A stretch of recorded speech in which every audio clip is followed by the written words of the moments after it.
전에 있던 한 드라마에서 남자 주인공이 여자 주인공에게 선물을 주는 장면이 있었습니다. 그가 준 선물은 한 권의 책이었었는데요. 그 다음 해에 여자 주인공이 생일을 맞아서 아버지로부터 책을 한 권 선물 받게 됩니다. 그 받은 책은 남자 주인공으로부터 받은 동일한 책이었습니다. 그 여자 주인공은 동일한 책을 두 권 갖게 되었던 것인데요.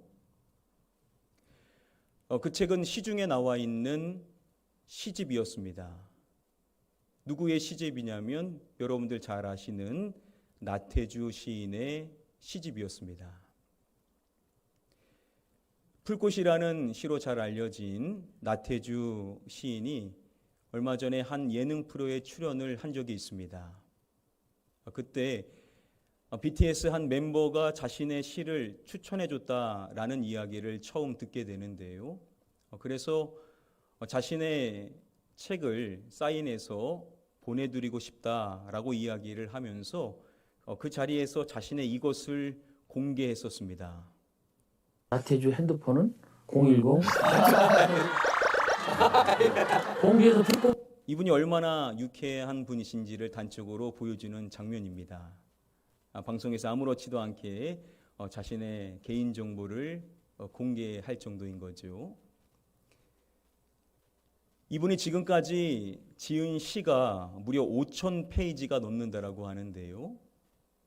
이분의 시 가운데 너무 그러지 마시어요 라는 제목의 시가 있습니다. 일부의 내용을 말씀드리면요. 너무 그러지 마시어요. 너무 섭섭하게 그러지 마시어요. 저에게가 아니에요. 저의 아내 되는 여자에게 그렇게 하지 말아달라는 말씀이에요. 여러분, 이 시가 어떠한 내용의 시라고 생각이 되시는지요? 나태주 시인이 모두의 거실이라는 프로에 출연했었을 때 자신에게 2007년도에 있었던 한 사건에 대하여서 이야기를 해주었습니다. 당시 자신이 투병 생활을 했다라고 밝혔는데요. 어느 날 갑자기 그의 쓸개가 완전히 터져버리게 됩니다. 쓸개액이 전부 복강 사이로 흘러내려와 그의 모든 장기를 오염시켜 버리게 됩니다. 너무나 심각한 상황이어서 치료가 시급했었는데 문제는 찾아가는 병원들마다 의사들이 치료를 거부하는 것입니다. 나중에 서울의 유명한 병원에 찾아가서 수술을 가장 잘한다라는 의사를 만났는데 그 의사가 이렇게 이야기를 합니다. 이미 죽을 사람이 왔군요. 너무 진행되었습니다. 수술해봐야 건질 것이 없겠습니다. 어떤 의사도 이러한 자를 막기를 원하진 않을 것입니다. 이렇게밖에 말할 수 없는 것이요. 그를 진단한 의사는 그가 살아날 확률이 10만 분의 1에 불과하다라고 이야기를 했습니다. 나태주 시인은 공주에서 오랫동안 거주하여서 공주의 시인으로 알려져 있는데요. 공주 시민이 약 10만 명입니다. 그러면 전체 공주의 시민 가운데 단 한 명만이 살 수 있는 확률이었었던 것입니다. 너무나 희박한 생존율이 아닐 수가 없었던 것이죠. 그래서 수술을 가장 잘한다라는 의사조차도 못 고칩니다 라고 이야기를 한 것이죠. 밖에서는요 이미 장례 준비가 다 마쳐진 상황이었습니다. 자, 그럼에도 살려달라는 일부 가족들이 있었는데 의사는 안 되겠다 싶어서 가장 이성적이라고 판단되는 딸을 불러가지고 아버지의 상태를 설명해 줍니다. 당신의 아버지는 도저히 살 수가 없습니다. 의사의 말을 듣고 돌아온 딸이 아버지에게 가서 이야기를 합니다. 세상에는 짧은 삶을 사는 사람도 많다라는 이야기를 하고, 그래도 아버지는 60대잖아 라는 이야기를 하는 것입니다. 그냥 자기 보러 죽으라는 이야기처럼 들려서 나태주 시인은 속이 많이 상할 수밖에 없었습니다. 여러분, 우리가 이러한 상황에 있었다면 어땠을까요? 의사들이 치료 자체를 거부하는 것입니다. 살아날 확률이 10만 분의 1에 불과합니다. 수술을 가장 잘한다라는 의사조차도 못 고친다라는 것입니다. 딸도 아버지는 살 수 없다라고 이야기를 하는 것입니다.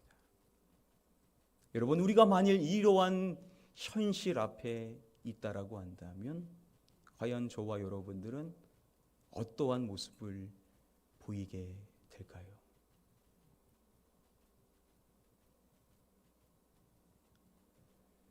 이사야서 말씀에 보면요, 히스기야 왕이 여러 가지 일들을 감당해 나가다가 어느 날 병이 들게 되었었을 때의 이야기가 38장의 말씀에 나옵니다. 오늘 본문 시작의 말씀, 우리 1절의 말씀을 함께 한 목소리로 읽어보겠습니다. 그때에 히스기야가 병들어 죽게 되니 아모스의 아들 선지자 이사야가 나아가 그에게 이르되 여호와께서 이같이 말씀하시기를 너는 내 집에 유언하라 네가 죽고 살지 못하리라 하셨나이다 하니. 히스기야가 병에 들게 되었던 것입니다. 문제는 이 병이 단순한 병이 아니었다라는 점이었습니다. 그래서 말씀은 말하기를 히스기야가 병들어 무엇하게 되니? 라고 말씀해 줍니까? 죽게 되니. 그가 병이 들었는데 이 병이 죽을 병이었었던 것입니다. 그러한 그에게 하나님의 선지자인 이사야가 찾아와서 그에게 이야기를 하는 것입니다. 먼저 이렇게 운을 띄우는 것입니다. 여호와께서 이같이 말씀하시기를. 그를 향한 여호와 하나님의 말씀을 말해주고자 하는 것입니다. 하나님의 선지자가 찾아와서 자신에게 여호와 하나님의 말씀을 이야기하고자 하는 것이니 당연히 히스기야는 희망의 마음을 갖고 그 말을 경청했었을 것입니다. 그가 듣고자 하는 말이 있었겠죠. 자, 그런데 하나님의 선지자가 이렇게 말을 하는 것입니다. 너는 내 집에 무엇 하라 라고 명령해 말을 하는 것입니다. 뭐 하라고 말하죠? 유언하라. 네가 할 일이 있는데 이제 너는 내 집에 유언을 하라 라고 명령의 말을 하는 것입니다. 그리고 이어서 말하기를 내가 죽고 살지 못하리라 라고 말하는 것입니다. 여러분, 히스기야가 듣고 싶었었던 말은 무엇이었겠습니까? 네가 죽지 않고 살리라 라는 말을 들을 줄 알았는데 그가 들은 말은 네가 죽고 살지 못하리라 라는 말을 듣게 되었었던 것입니다. 여러분, 이것은 어느 의사가 와서 하는 이야기가 아니죠. 여호와 하나님의 선지자가 와서 여호와 하나님의 말씀을 말한 것입니다. 하나님이 말씀하시는 것입니다. 네가 죽고 살지 못하리라. 여러분, 하나님의 말씀이 이거라고 한다면 여러분 이제 끝난 거 아닙니까? 무슨 희망이 남을 수가 있겠습니까? 그저 죽음을 받아들일 수밖에 없는 거 아니겠습니까? 저와 여러분들이 만일 지금 이 상황인 히스기야의 상황이었다라고 한다면, 우리의 눈앞의 현실이 지금 이와 같은 현실이었다라고 한다면, 과연 저와 여러분들은 어떠한 모습을 보이게 될 것이라고 생각이 되시는지요?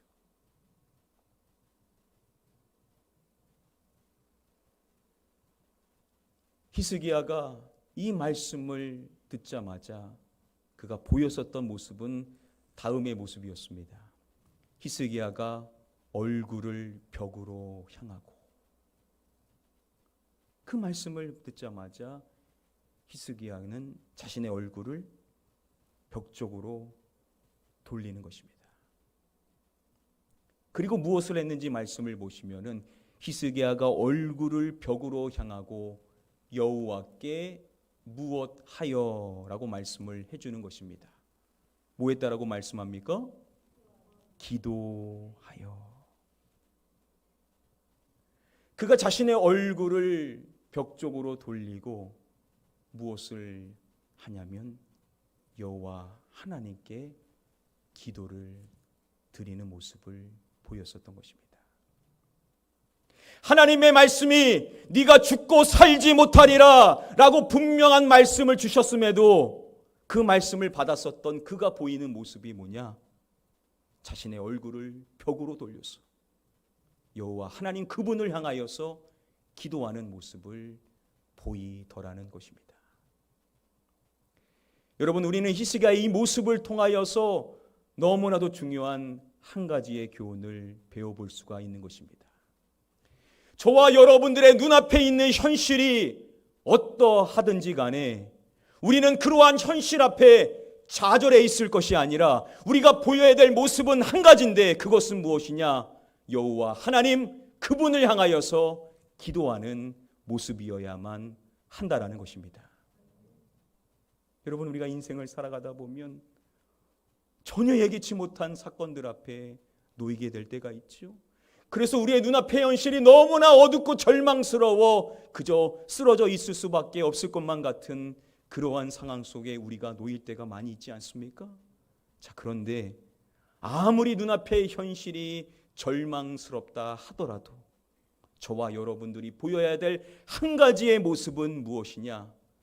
여호와 하나님 그분께 향하여 저와 여러분들은 기도하는 자가 되어야만 될 줄 믿습니다. 죽음의 상황 속에 직면해 있었던 나태주 시인이 당시에 자신에 대하여서 고백을 할 때 자신이 하나님을 믿고 있었다라는 이야기를 합니다. 자, 그런데 자신이 어떠한 신앙생활을 했었는지를 말하기를 자신이 소위 얼치기 신자였다라고 고백을 합니다. 그냥 주일에만 출석하는 정도의 신앙생활을 했었다라고 말을 합니다.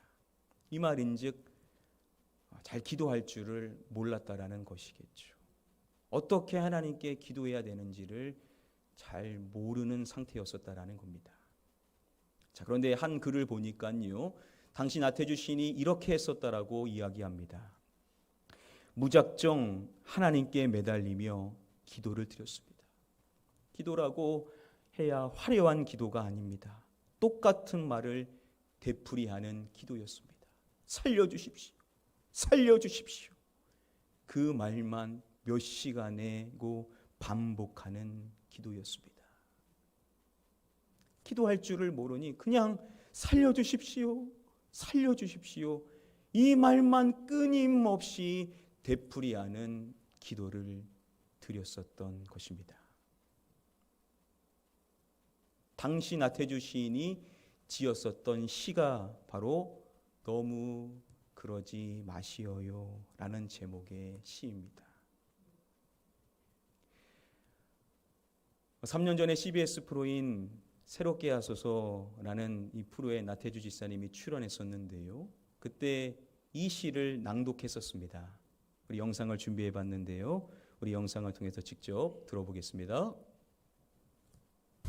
너무 그러지 마시어요. 너무 그러지 마셔요. 너무 섭섭하게 그러지 마셔요. 하나님, 저에게가 아니에요. 저희 아내 되는 여자에게 그렇게 하지 말아달라는 말씀이에요. 이 여자는 젊어서부터 병과 함께 약과 함께 산 여자예요. 세상에 대한 꿈도 없고 그 어떤 사람보다도 죄를 안 만든 여자예요. 신발장에 구두도 많지 않은 여자고요. 한 남자의 아내로서 그림자로 살았고 두 아이 엄마로서 울면서 기도하는 능력밖에 없었던 여자이지요. 자기 이름으로 꽃밭 한 평, 채전밭 한 떼기 가지지 않은 여자예요. 남편 되는 사람이 운전조차 할 줄 모르는 숙맥이라서 언제나 버스만 타고 다니는 여자예요. 너무 그러지 마시어요. 가난한 자의 기도를 잘 들어주시는 하나님, 저희 아내 되는 사람에게 너무 섭섭하게 하지 마셔요. 이 시는 투병 중에 있었던 자신의 곁을 늘 한결같이 지키던 아내를 생각하며 하나님께 기도하는 마음으로 지었던 시입니다. 그 시의 내용에도 나오듯이 나태주 시인의 아내 되신 분은 기도하시는 분이셨습니다. 그래서 낭평의 병상에서 한결같이 이러한 기도를 드리셨다라고 합니다. 하나님, 저는 절대로 혼자서는 공주 집으로 돌아가지 않겠습니다. 결단코 저 사람을 살려주십시오. 자신은 절대 혼자 갈 수 없으니 자신의 남편을 반드시 살려달라라는 기도를 그 옆에서 계속해서 드렸었던 것입니다. 당시 믿음이 연약했었던 나태주 집사님 혼자 계속 기도해야 된다라고 했으면 힘들었었을 텐데 믿음의 아내가 옆에서 함께 기도를 해주었었던 것입니다. 당시 병상에서 썼었던 나태주 시인의 일기가 있는데 낮은 산문집으로 책으로 냈었을 때 내용을 보니까 당시 자신을 위해 기도해준 또 다른 존재들에 대해서 밝혀줍니다.